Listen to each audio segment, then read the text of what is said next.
Emperor Michael, and then his son Constantine. You'll notice that the emperor and his son are dressed identically. And you also notice that King Geza, both of them are looking straight ahead. But the King Geza is looking toward the emperor's son. They are one and the same in their depiction. They have a halo, the king doesn't. The point that this reinforced is that you may claim to be king, but there is only one emperor. And it's irrelevant whether it's the father or the son, but there's only one emperor. It's reinforcing the order of the world, that you don't go against, you don't claim to be the equal of the emperor of Constantinople. There's only one of them.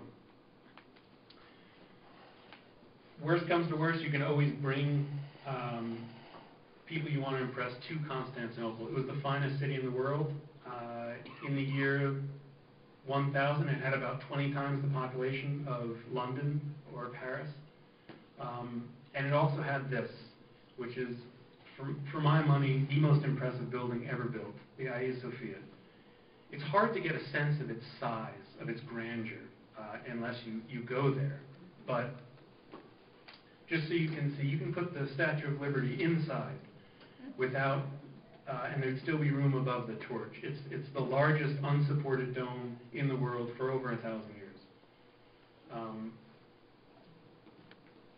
In the interior, the ceiling is covered. It's about 4 acres. It's covered completely by gold. A visiting Russian delegation supposedly went in and they said, "I know not if I'm on heaven or on the earth. I only know that God dwells here." And they converted on the spot, supposedly. I had a similar conversion experience when I entered it. There's an old saying that says, when the guns speak, the diplomats fall silent. The Byzantines believe it's the opposite. There's no better time to engage in diplomacy than when you're at war. And they carried on their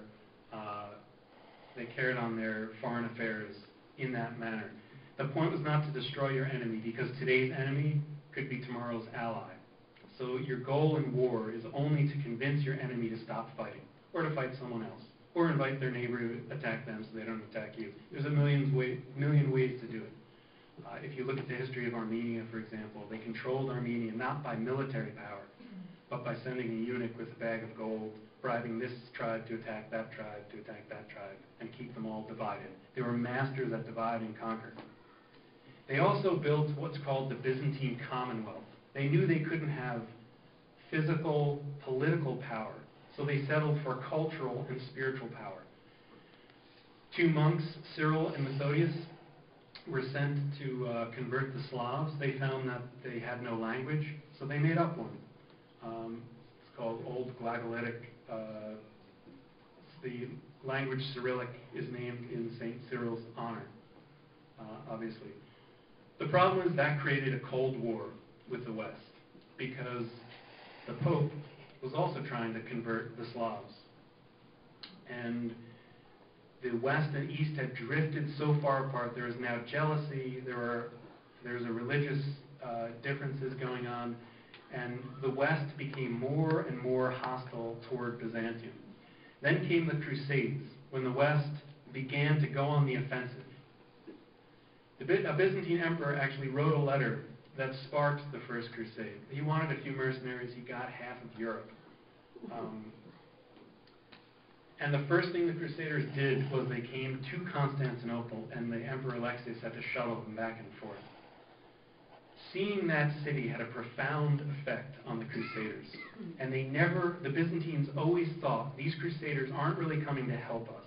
They want to sack our city.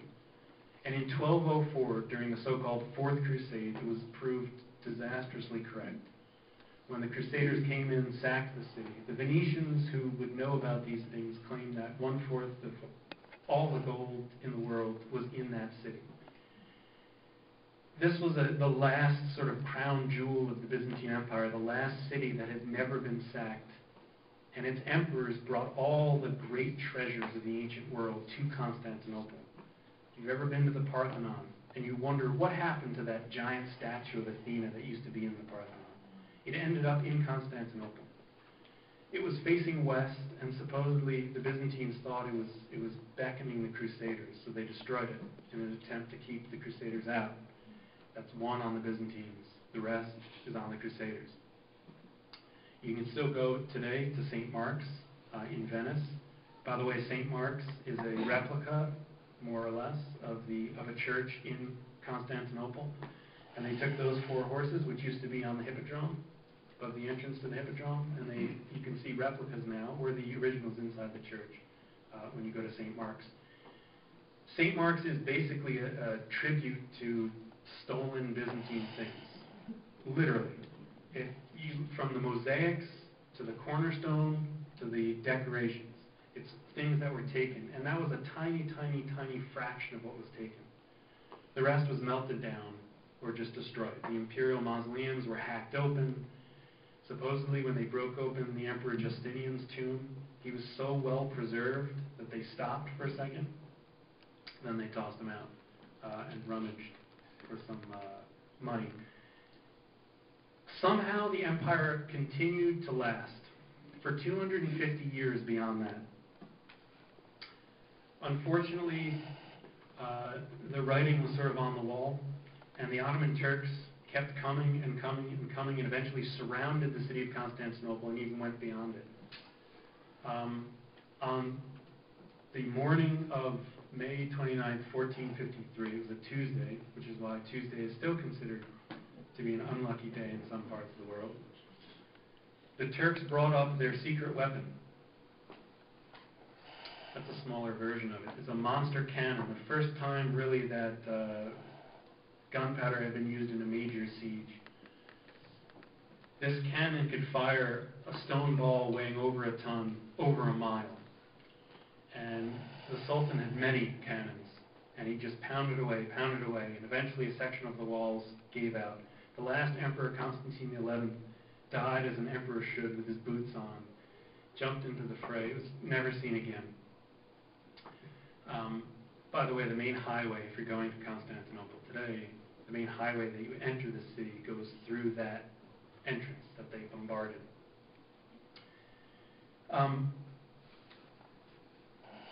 Constantine didn't have any children, but he did have a niece named Sophia. And Sophia took the imperial throne, or a imperial throne made of ivory, and she brought it with her to Russia, and she married Ivan, the Duke of Moscow. And he called Moscow the second Constantinople, the third Rome, the new Byzantium, and then put the imperial eagle on the flag, which is sort of where Russia ended up with the double eagle.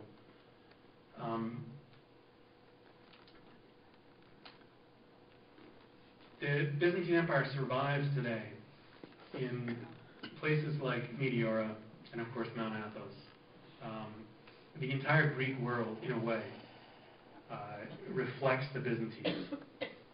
If they had failed in the 7th century, in the 8th century, in the 9th century, in the 10th century, the forces of Islam would have entered Europe, and they would have found a Europe divided and weak and unable to defend itself.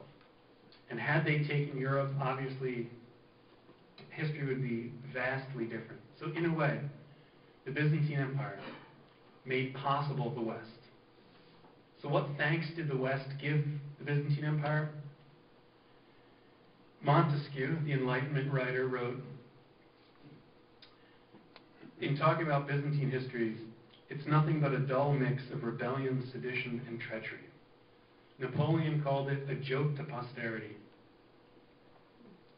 Edward Gibbon, the great historian, wrote, it's difficult to find figures in Byzantine history that deserve to be rescued from obscurity.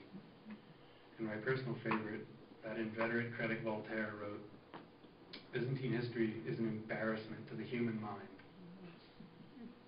And yet you look around you and there's Byzantium swirling all around us. When you're at the dinner table and you use a fork, that was reintroduced to the West by the Byzantines.